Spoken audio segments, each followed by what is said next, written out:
হাঙ্গেরির parliament ভবনের সামনে দেশটির নবনিযুক্ত স্বাস্থ্যমন্ত্রীর নাচ বিশ্বব্যাপী ভাইরাল হয়েছে। দীর্ঘ ১.৫ দশক পর দেশটির নতুন প্রধানমন্ত্রী হিসেবে শপথ নিয়েছেন মধ্য ডানপন্থী তিশা পার্টির নেতা পিটার মাগিয়ার। তবে এই রাজনৈতিক আনুষ্ঠানিকতার চেয়েও বিশ্ববাসীর নজর কেড়েছে পার্লামেন্ট ভবনের বাইরের ব্যতিক্রমী উদযাপন। শত শত সমর্থকের মাঝে নেচে ওঠেন স্বাস্থ্যমন্ত্রী। আরও জানাচ্ছেন তাফহিমুল ইসলাম। হাঙ্গেরির পার্লামেন্টের ভেতরে যখন নতুন সরকারের শপথের গাম্ভীর্য, বাইরে তখন আনন্দের তুফান। প্রধানমন্ত্রী মাগিয়ারের আহ্বানে পার্লামেন্টের ভবনের সামনে জড়ো হওয়া শত শত সমর্থক মেতে ওঠেন উৎসবে। তবে সবাইকে চমকে দেন নবনিযুক্ত স্বাস্থ্যমন্ত্রী হেগেডুস।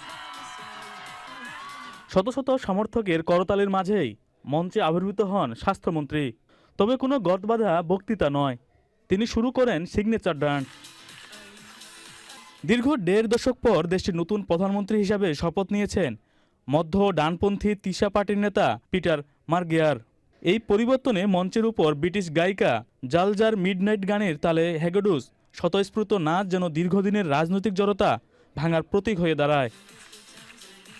স্বাস্থ্যমন্ত্রীর সঙ্গে একে একে যোগ দেন তিশা পার্টির নবনির্বাচিত এমপিরাও। রাজনৈতিক মঞ্চ হয়ে ওঠে এক বিশাল নাচের মঞ্চ। তাফহিমুল ইসলাম, চ্যানেল আই।